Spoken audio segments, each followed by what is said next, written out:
પ્રશ્ન નંબર 8 નીચે આપેલા આવૃત્તિ વિતરણ પરથી મૂળ આવૃત્તિ વિતરણ મેળવો। મધ્ય કિંમત આપેલી છે અને આવૃત્તિ આપેલી છે, એના ઉપરથી મૂળ આવૃત્તિ વિતરણ મેળવવાનું છે। મધ્ય કિંમત આપેલી છે 250, 350, 450, 550, 650, 750 ને કુલ આવૃત્તિ છે 20, 80, 80, 40, 60 અને 20। ટોટલ છે આવૃત્તિનો 300। તો બે ક્રમિક મધ્ય કિંમતો વચ્ચેનો તફાવત કેટલો છે? 100 છે। તેથી એની વર્ગ લંબાઈ C કેટલી થશે? 100 થશે। અહીં નીચેની જે સીમા છે એટલે કે નીચલી સીમા બરાબર મધ્ય કિંમત બરાબર C/2 અને ઉપલી સીમા બરાબર અહીંયા મધ્ય કિંમત ઓછા C/2 લેવાનું થશે। નીચલી સીમા બરાબર નીચલી સીમાનું સૂત્ર શું થાય? તો કે મધ્ય કિંમત ઓછા C/2 અને ઉપલી સીમા બરાબર મધ્ય કિંમત વત્તા C/2। નીચલી સીમા હોય તો બાદબાકી અને ઉપલી સીમા હોય તો મધ્ય કિંમતમાં પ્લસ કરવાનું। તો મધ્ય કિંમત આપણને આપી છે એ લખી લેવાનું। ત્યારબાદ વર્ગ સીમા ગોતવા માટે નીચલી સીમા બરાબર નીચલી સીમા લેવી હોય તો મધ્ય કિંમત ઓછા C એટલે વર્ગ લંબાઈ 100/2 અને ઉપલી સીમા માટે મધ્ય કિંમત વત્તા 100/2। તો મધ્ય કિંમત 250 ઓછા 100/2 છે। 100/2 એટલે 50 આવે। તો 250 માંથી 50 જાય તો 200, 350 માંથી 50 જાય એટલે કે આ બધામાંથી આપણે કેટલા કાઢવાના છે? 50 બાદ કરવાના છે। આ બધામાંથી 50 બાદ કરવાના, કેમ કે 100/2 કરો એટલે કેટલા થાય? 50 થાય। તો બધામાંથી 50 બાદ કરો તો 200, 300, 400, 500, 600, 700। એવી જ રીતે ઉપલી સીમા છે એમાં અહીંયા 100/2 એટલે 50। તો બધામાં 50 શું કરવાનું? એડ કરવાનું। તો 250 વત્તા 50 એટલે 300। બધામાં 50 એડ કર, આ મધ્ય કિંમતમાં બધામાં 50 એડ કરો તો 300, 400, 500, 600, 700, 800। હવે મૂળ આવૃત્તિ વિતરણ મેળવવા માટે એનો વર્ગ શું થશે? તો કે નીચલી સીમા ઉપલી સીમા, તો નીચલી સીમા 200 થી ઉપલી સીમા 300। તો 200 થી 300, 300 થી 400, 400 થી 500, 500 થી 600, 600 થી 700 અને 700 થી 800। ત્યારબાદ આવૃત્તિ વિતરણ F માટે 20 એ તો આપણને આપેલું જ છે 20, 80, 80, 40, 60, 20। તો એનું કુલ ગુણ કેટલું થશે? તો કે કુલ થશે એનો ટોટલ થશે 300 જે આપણને આપી દીધું છે। તો આ રીતે આપણે નીચલી સીમા બરાબર મધ્ય કિંમત ઓછા C/2 અને ઉપલી સીમા બરાબર મધ્ય કિંમત વત્તા 100/2 કરી અને એનો વર્ગ મેળવવાનો રહેશે। પ્રશ્ન નંબર 9 એક ઓફિસમાં કામ કરતા 40 કર્મચારીઓમાં 60% સ્ત્રીઓ હતી અને બાકીના 40% પુરુષો હતા। 50% પુરુષ પરિણીત હતા જ્યારે પરિણીત અને અપરિણીત સ્ત્રીઓનું પ્રમાણ 5:3 હતું। આ માહિતીને યોગ્ય કોષ્ટકમાં દર્શાવો। હવે જુઓ એનું પ્રમાણ કેટલું આપ્યું છે? 5:3 આપ્યું છે અને ઓફિસમાં કામ કરતા 40 કર્મચારીમાં 60% સ્ત્રી હતી ને 40% પુરુષો હતા અને 50% પુરુષ છે એ પરિણીત હતા અને એનું પ્રમાણ છે 5:3। તો આપણે આ રીતે એનું કોષ્ટક તૈયાર કરીશું કે એક ઓફિસમાં 40 કર્મચારીઓની જાતિ અને વ્યવહારિક દરજ્જા મુજબ સંખ્યા દર્શાવતું કોષ્ટક।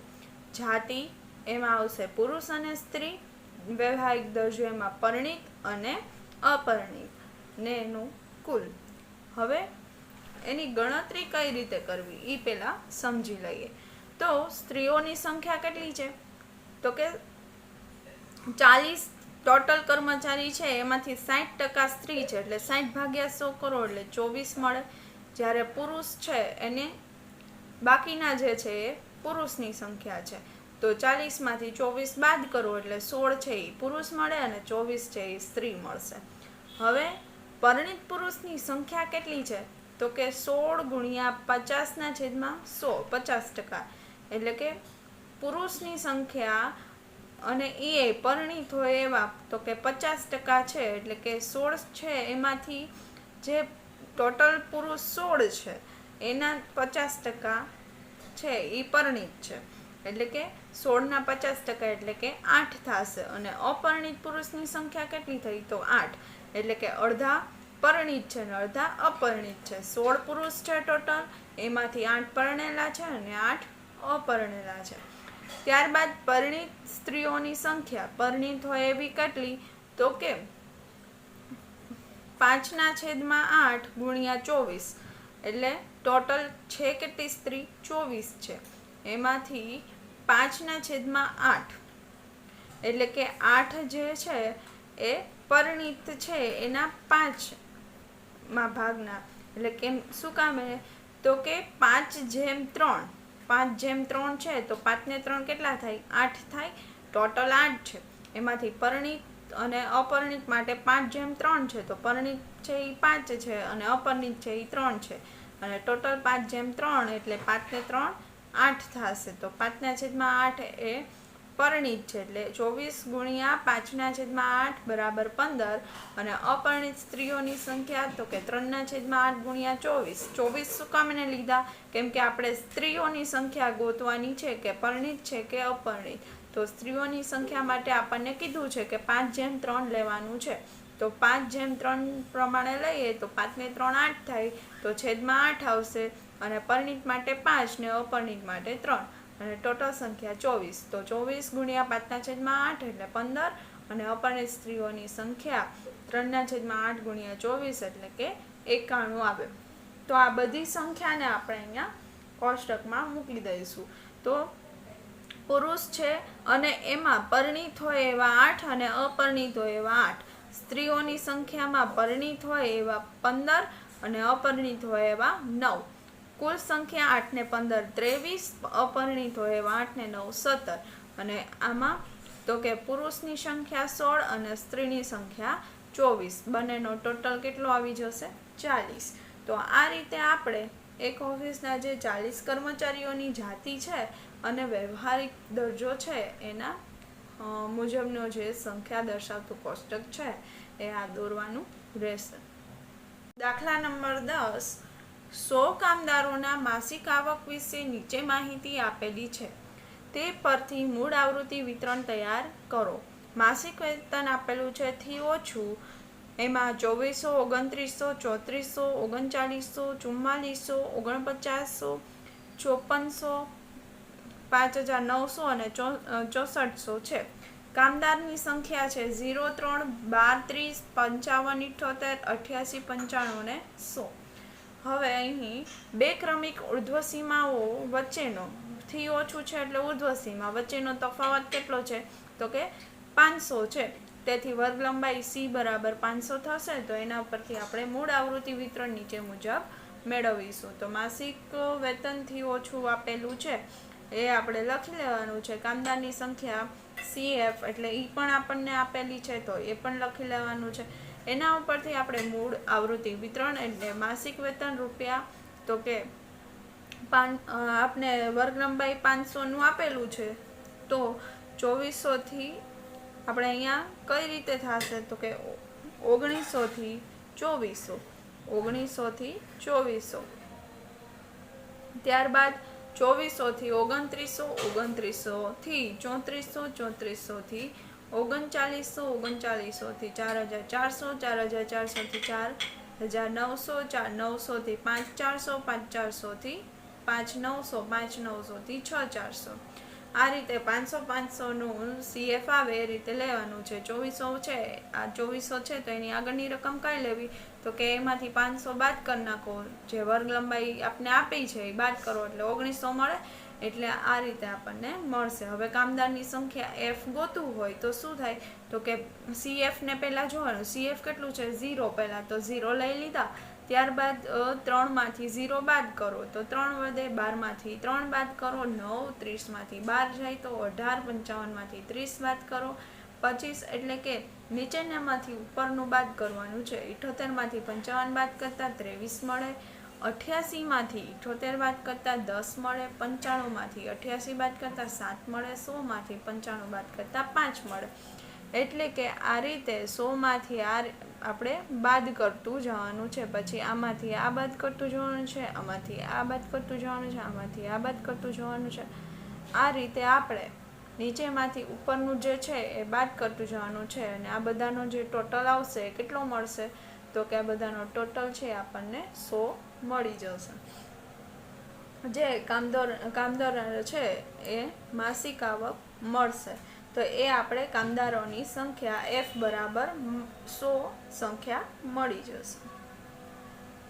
પ્રશ્ન 11. કોઈ એક પરીક્ષામાં 200 વિદ્યાર્થીઓના ગુણની માહિતી નીચે પ્રમાણે છે, તેના પરથી મૂળ આવૃત્તિ વિતરણ મેળવો. તો ગુણ આપેલા છે અને વિદ્યાર્થીઓની સંખ્યા આપેલી છે. તો આપેલ આવૃત્તિ માટે થી વધુ પ્રકારનું સંચય આવૃત્તિ વિતરણ છે, કેમ કે આપણને 10 થી 100, 20 થી 100, 30 થી 100, 40 થી 100 એ રીતની સંખ્યા આપેલી છે. એટલા માટે તો બે ક્રમિક અધસીમાઓ વચ્ચેનો તફાવત કેટલો છે? 10 છે. કેમ કે આપણે બધામાં સેમ સંખ્યા કઈ છે? તો કે 10 થી 100, 20 થી 100, તો 100 આપેલા છે. તો એની વર્ગ લંબાઈ થશે કઈ? તો કે 10 થી 20, 20 થી 30, 30 થી 40, 40 થી 50 એ રીતની મળે. તો અહીં તફાવત 10નો છે, તેથી વર્ગ લંબાઈ કેટલી થશે? 10.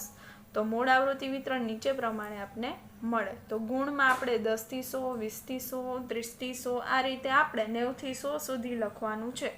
ત્યારબાદ વિદ્યાર્થીની સંખ્યા આપેલી છે, જે CF છે, એ આપણે લખી લેવાના છે. અને બે કોલમ જે રકમમાં આપેલું હોય એ આપણે રેડી કરી લેવાનું. ત્યારબાદ મૂળ આવૃત્તિ વિતરણ છે, એમાં ગુણ કેટલા છે? તો કે 10 થી 20, 20 થી 30, 30 થી 40, 40 થી 50, 50 થી 60, 60 થી 70, 70 થી 80, 80 થી 90, 90 થી 100. એટલે કે આપણે અધોસીમા અને ઉર્ધ્વસીમા છે એ આપણે આ લેવાની છે. હવે વિદ્યાર્થીઓની સંખ્યા, તો કે અહીંથી વધુ છે એટલે શું કરવાનું? તો કે 200 માંથી 180. ઓમાં આપણે શું કરતા? તો કે નીચેમાંથી ઉપરનું બાદ કરતા. હવે આમાં ઉપરમાંથી નીચેનું બાદ કરવાનું છે. એટલે આ રીતે થશે: 200 માંથી 180, 180 માંથી 140, 140 માંથી 90, 90 માંથી 55, 55 માંથી 30, 30 માંથી 8, 8 માંથી 2 અને 2 માંથી 1 બાદ કરવાના છે.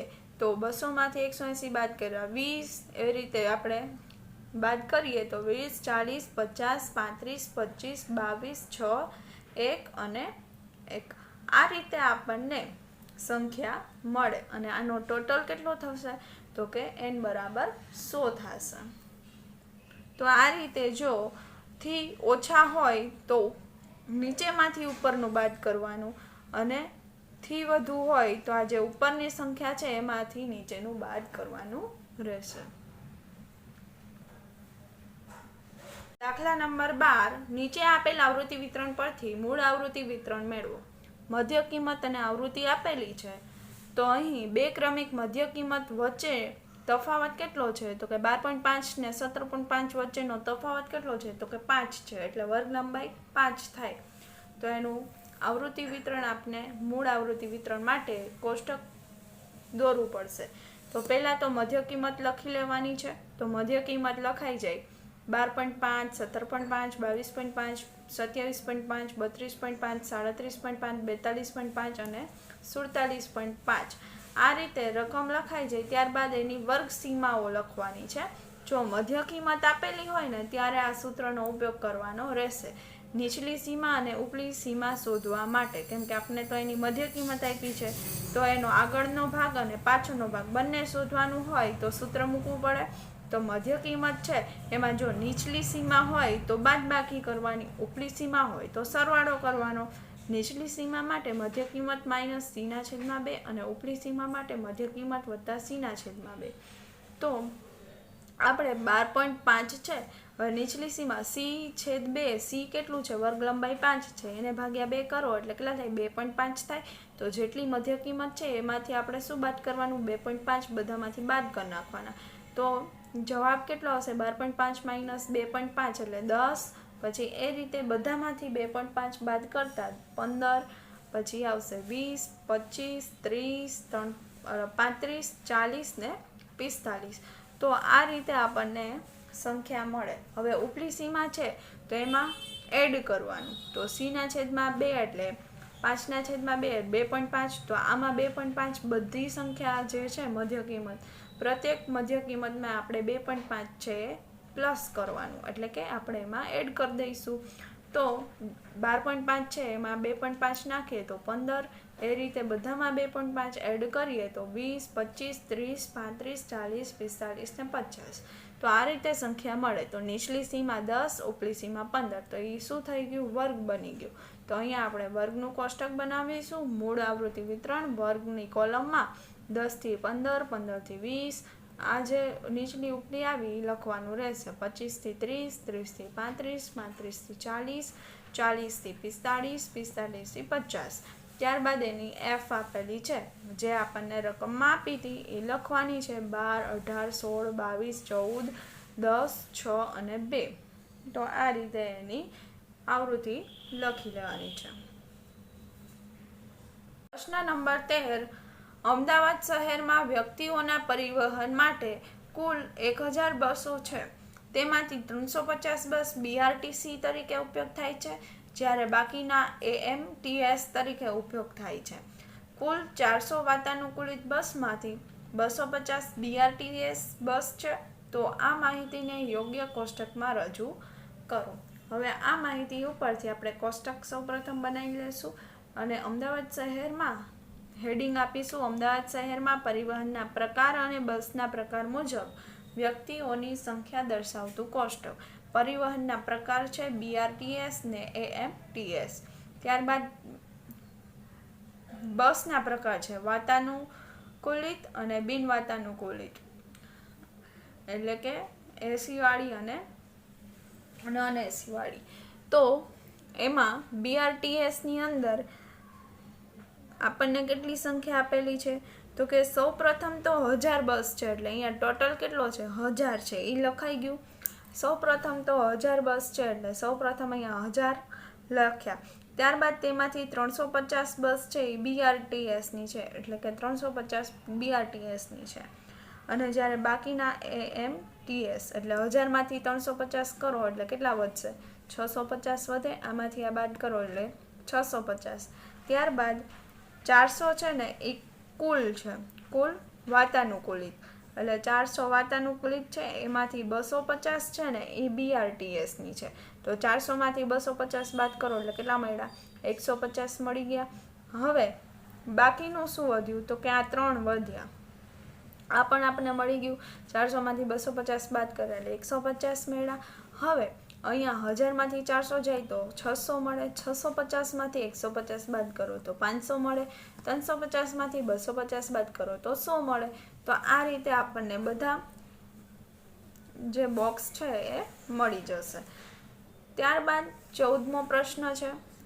એક કોલેજના કુલ 1500 વિદ્યાર્થીઓમાંથી 900 છોકરાઓ હતા.